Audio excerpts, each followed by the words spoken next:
Hello! So today I thought it'd be interesting to take a look at the drum setup from Joe Satriani's legendary 1987 album, Surfing with the Alien. Yes, I've got an original copy on vinyl because the future is disappointing, so let's pretend it's the past. Yeah. So when working on this album, Joe Satriani had a really limited budget for the time, and so he needed to find ways to cut costs. And an obvious thing to do was to use drum machines instead of live drums, because that would save days, if not weeks, of time which could be used for other things. And sure enough, every single track on here uses a drum machine with the exception of Satch Boogie, which is Jeff Campitelli. Now, when they were tracking the album, Joe used his Oberheim DX, but that is not what you hear on the recording, because they brought in a guy called Bob Smith, better known as Bongo Bob, which is brilliant. I'm going to change my name to Agogo Al.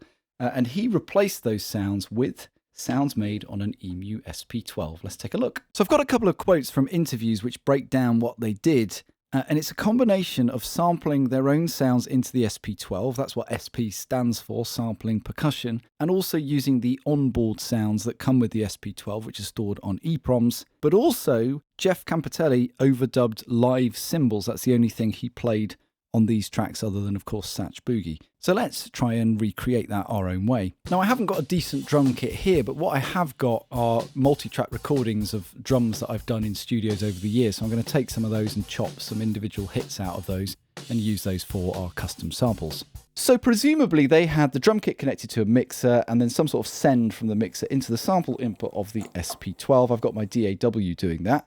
So we go into the sample menu and you need to choose a voice. It's defaulted to user 6, which is fine. Let's use that. And let's just check the incoming level.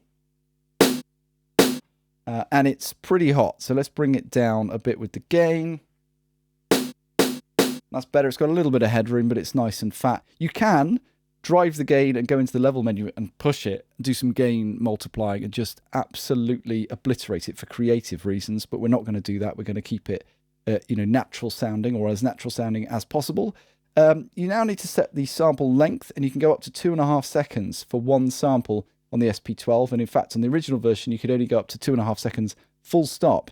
This has got the turbo upgrade, so I can do 5 seconds. Wow. So we probably need 0.5, maybe 0.6, just a tiny amount of sample time. Let's go 0.5 and choose enter.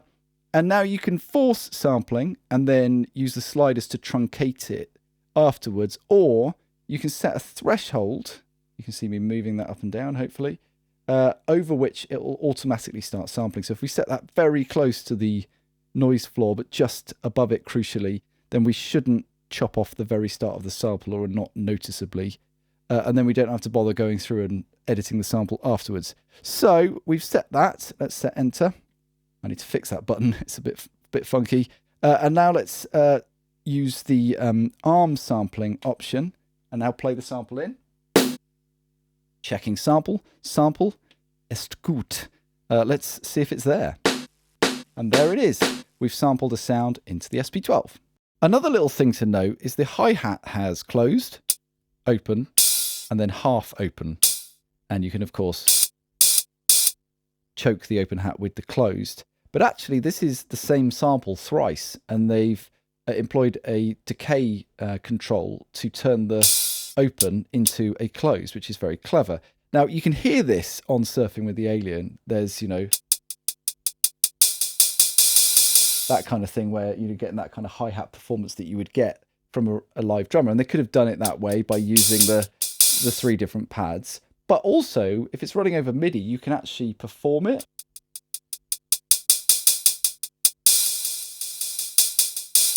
So they might have done that as well, but you can certainly hear some decay jiggery-pokery going on Surfing with the Alien. Now, the EMU SP12 obviously has its own onboard sequencer, and I assumed that that's what they probably would have used. They'd have recorded some kind of sync signal when laying down the Oberheim DX so that they can then replace it later. But John Cuniberti, who was the producer of this record, cropped up in a forum thread back in 2008 and explained what they actually did, which was that Bongo Bob brought in an Apple IIc computer with the earliest version of the Motu Performer software. He programmed it in that, and then they ran the SP12 from MIDI. Now, I don't have an Apple IIc or the earliest version of Performer, but what I do have fittingly is a Motu MIDI Express, so I will use that to send MIDI to my SP12. So I've got my custom samples in my SP12, and also there's the stock samples that are already in there.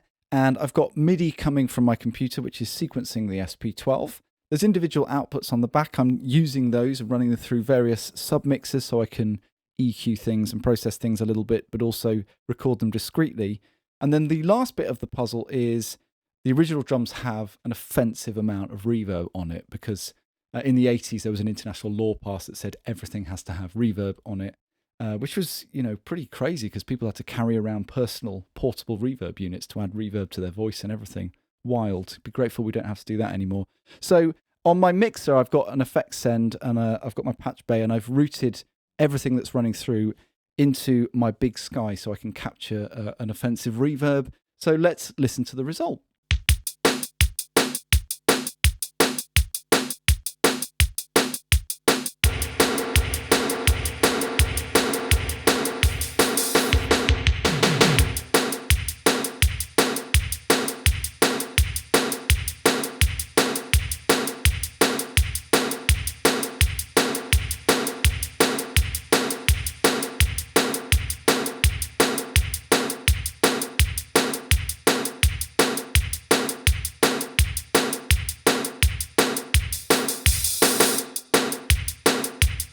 Okay, so those earlier interviews revealed that the cymbals were performed live, so I need to recreate that. So I've got some cymbals out of storage, going to set up a pair of overheads and just play the cymbals on their own, but I'm also going to route them through the same big sky so we get the same matching reverb. Let's have a quick listen.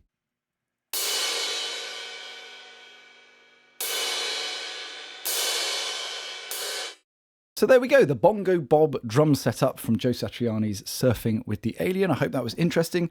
Whilst I've got this set up, I've run out some samples of my SP12, which is available on my Patreon. The last thing I'm going to do is a little abridged cover of the title track from this album to play us out, minus the fast bits because I can't play them. Thanks for watching.